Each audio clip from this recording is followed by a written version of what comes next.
Assalomu alaykum hammaga. Demak, bugungi videoda mana shu ko'rib turgan dasturinglar, ya'ni OBS Studio dasturini qanaqa qilib ustanovka qilib, nastroyka qilishni o'rganamiz. Bu bizga nima uchun kerak?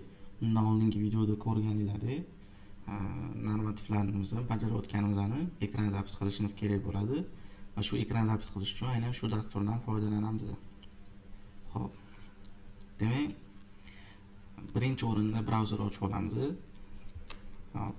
Bu yerda hamma o'zini kabinetiga kiradigan bo'lsa, xo'p, ularda ochilgan kursi ishga kirishimiz kerak bo'ladi. Misol uchun men student bo'lib kiraman va o'tgan videoda ko'rsatib ketgan edim.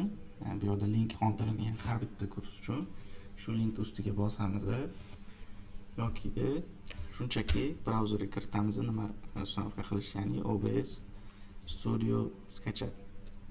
Shuni qidiramiz. Birinchi chiqqan saytiga kiramiz. Xo'p. Demak, bizda bu yerda endi so'rayapti, Windowsmi, Apple'mi yoki Linuxmi, qaysi biri?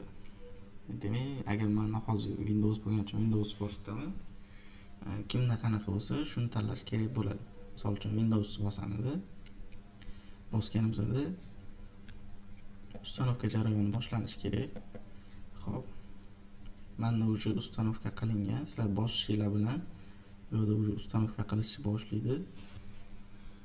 Ustanovkamiz skачать qilishni boshlaydi. Ya'ni skачать qilib bo'lganingizdan keyin ichiga kirib ustanovka qilishinglar kerak bo'ladi. Dalay bosib tashlab